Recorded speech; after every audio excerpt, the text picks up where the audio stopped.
My mother can no longer walk and needs assistance. I felt it was time to explain this to my mother-in-law, my voice shaking with uncertainty. I don't care, she interrupted me coldly.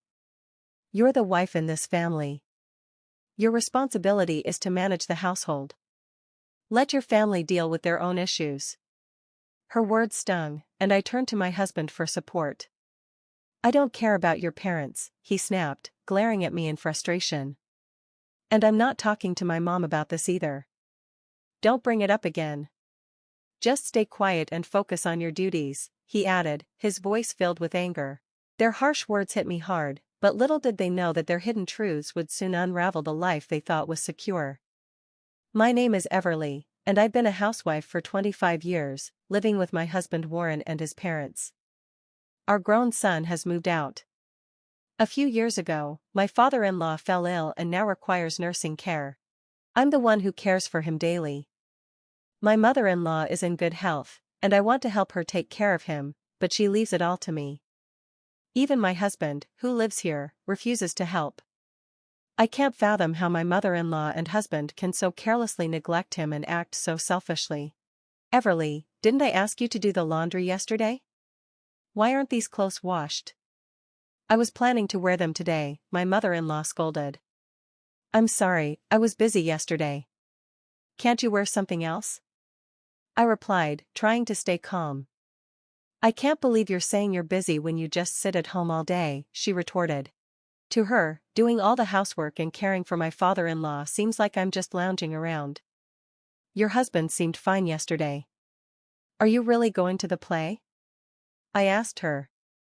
Of course I am, she responded. A friend invited me for a break from caring for my husband. I have to go.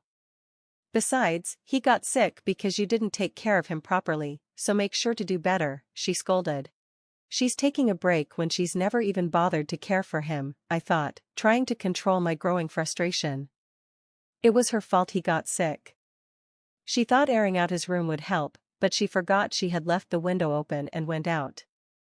By the time she returned, it was freezing in there, and he was chilled to the bone. After hearing her complaints, I could only sigh. I see. Could you help me take care of him when you return? I asked. Of course not, she replied sharply. Taking care of him is your job. I'm leaving now. Good luck with that. With that, she left. She always manages to find excuses to go out several times a week. Meanwhile, Warren works long hours during the week and rarely spends time at home on weekends or holidays. When he does have time at home, he usually relaxes, barely lifting a finger to help with anything else. Warren, I need to give your dad a bath. Can you help me? I asked. I'm tired from work. I just want to rest on my day off, he responded, brushing me off. I'm the one doing everything for your dad and the house. I retorted. You're at home all day, and I go to work every day. Who do you think has been taking care of everything? Then ask your mom to help me a little. She's never around, he snapped. What did she say? He asked indifferently. She said it's the wife's responsibility to care for him, I replied. Well, isn't taking care of your husband part of that? He asked. If that's what my mom says, then just do it. It's not my problem. I'm tired. Just leave me alone today, he muttered before walking off to his room, leaving me to manage my father-in-law's care alone. The only thing that makes this situation bearable is my father-in-law's kindness. Whenever I care for him, he says, I'm sorry. If I weren't like this, I'd be scolding my wife and son. Thank you for everything. He's the only one who has ever expressed gratitude.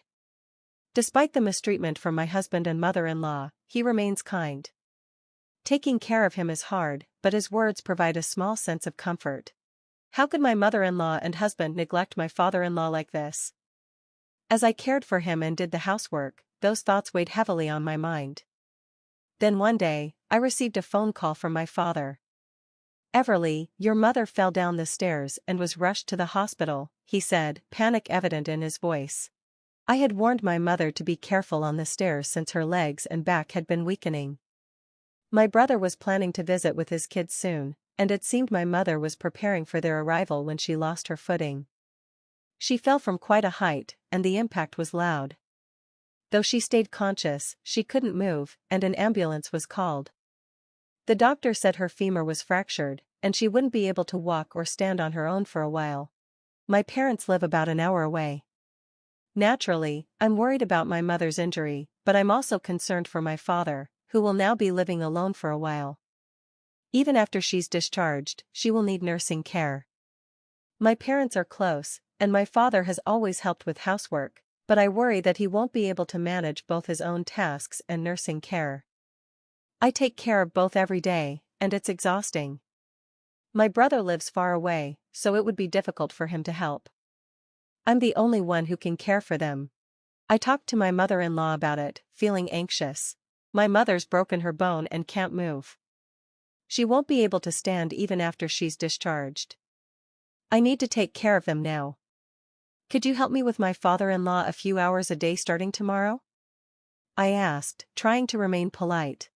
I thought she would agree to help, but instead, she said, "Why should I care for him? That's your job. You need to take care of him. As for your mother, can't your father and brother handle that? You don't need to go there." "No, my brother lives too far," I replied. "My father can't manage both the housework and caring for her on his own. He might be okay with a little help from me." "I don't care," she responded coldly. "You're the wife of this family. You take care of your household. Your family can sort their own problems. It doesn't have to be every day, just a few hours. Even 3 hours would help," I pleaded. "I told you, I don't care. I won't take care of him." "You have to do it," she replied, walking out of the house once again. I couldn't understand why she hated taking care of her own husband. She refused to help, pushing all the responsibility onto me. Frustrated, I decided to speak to Warren about it.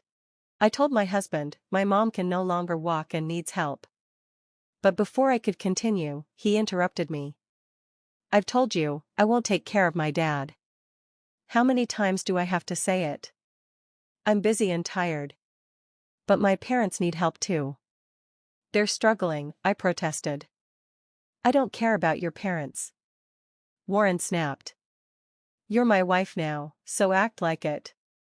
I won't help you, and I'm not talking to my mom either. Don't bring it up again. Just stay out of it and focus on your duties. Understand? You're the wife of this family," he finished, his words cold and final. Both my mother-in-law and husband said the same thing. Yes, I'm the wife of this house, but both of them have spent more time here with my father-in-law than I have. It's not about time. Why do they hate it so much? I couldn't help but feel a growing sense of unease, but that wasn't my priority at that moment. As I worked on preparing dinner, I found myself wondering how I could help my parents at home, despite the roadblocks I was facing. While I was lost in thought, the sound of the door opening and a cheerful "I'm home" startled me. My son had come to visit. "What's going on? You didn't mention you were coming," I asked, a little surprised. "I just thought I'd stop by," he said, scanning the room. "Huh, where's Dad and Grandma? How's Grandpa? I'll go check on him." He quickly went to see his grandfather, chatted with him for a bit, then returned to the kitchen. "Mom, what's wrong? You don't look like yourself," he said, noticing my distress. I paused for a moment, unsure of how to begin. Then, I shared everything with him, how I was trying to help my parents, but I was being blocked by my husband and mother-in-law. My son already knew the struggle I faced managing the house and caring for my father-in-law by myself. He had always been sensitive to my situation, unlike his father and grandmother, who never seemed to care. Speaking with him felt like a rare opportunity to open up. "I'm sorry for burdening you with this," I said, feeling guilty. "Don't worry, Mom, you're doing great," he reassured me with a forced smile. "Actually, I came here to tell you something." "What is it?" I asked, curious. "I heard something from a friend who lives nearby," he began. It was something I'd always wondered about. At first, I didn't believe it, but I dug into it. "I got the results today, and I was so angry, I had to come tell you." He handed me an envelope, and when I opened it, I was stunned by what I saw. "This can't be real, can it?" I whispered, shocked by the contents. I was ready to confront them. He said, but neither dad nor grandma were around. I'm so frustrated, but I have to leave soon. Sorry, Mom, just know that I'm always on your side. That evening, I could only manage to feed my father-in-law. I spent the rest of the time contemplating my next move and concluded that divorce seemed like the only option. Though I felt sorry for my father-in-law, I couldn't ignore how my husband and mother-in-law had treated me. Determined to act, I searched online for divorce papers and found them available for download. I printed them out at a local library, then returned home to sign the papers and pack my things, waiting for my husband and mother-in-law to come back. My husband came home first. "Hey," I said, greeting him, "we need to talk." "I'm guessing this is about my dad again," he responded dismissively. "I've already told you, don't bring it up again, you're being persistent." "I'm really worried about my parents, so I'm going to stay with them," I said calmly. "What are you thinking?" he shouted, clearly upset. "What about this house? What are we supposed to do if the wife doesn't take care of it? Why don't you think for yourself? You're the son of this family, you should help out," I replied firmly. "I'm tired from work, I've had a long day," he muttered, trying to avoid responsibility. I could tell he was lying, especially after seeing the evidence my son had brought me. Just as we were arguing, my mother-in-law came home. "What's going on? I heard you all the way outside," she asked, sounding concerned. "I need you to take care of your husband from now on," I said, turning to her. "I'm worried about my parents." "Everly," she scoffed, "you're still talking about that? You're responsible for this house, you should know your priorities." "Yes," I replied, feeling resolute, "that's why I've decided to leave. From now on, I'm prioritizing my own well-being." I placed the divorce papers on the table. Both my husband and mother-in-law's faces turned pale as they realized what I was holding. "Divorce papers? When did you get this? If you leave, who will take care of Dad? Don't you love your family?" my husband asked, his voice trembling. "Love?" I snapped. "How can you talk about love when you've been doing what I know you've been doing?" I slammed the envelope my son had given me on the table. Out came photos of my husband with another woman, arm in arm and entering her apartment. There was also a picture of my mother-in-law dining with a man. "What?" my husband exclaimed, staring at the photos, stunned. "I heard a rumor in the neighborhood that you met with her again today," I continued. "How can you talk about love for the family when you've been seeing other women?" "Everly, what is this? What's going on?" he stammered, his confusion growing. "I have more evidence than just these pictures," I said coldly. "I know your mother was also seeing someone, the friend you were always talking about. He's a man, isn't he?" I turned to my mother-in-law, who hesitated before answering.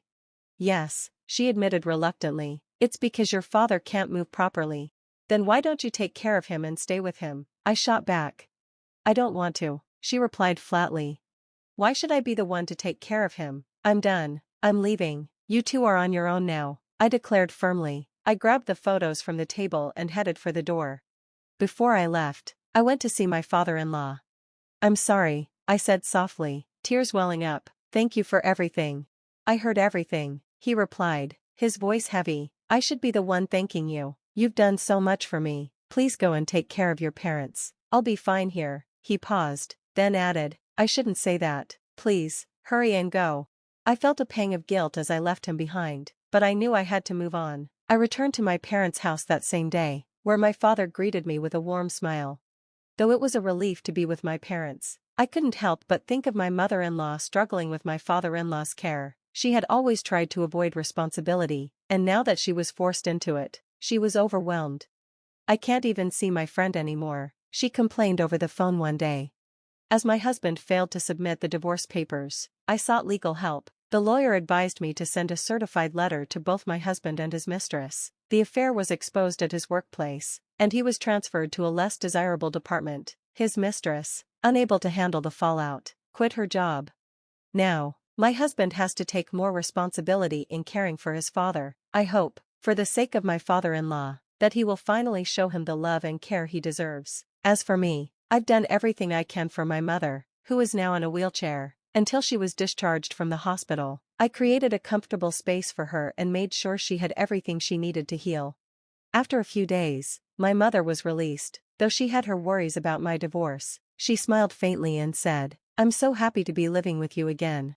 At first, it was tough for her to move around, but with my support and my father's help, she began to get more comfortable. My father even took her out in her wheelchair, showing his support. I've realized how important it is to have my family's help in caring for my parents. Time is precious, and though I don't like to think about how much time we have left, I want to cherish every moment with them. Thank you for watching. I'll see you again in the next video. Stay stunned.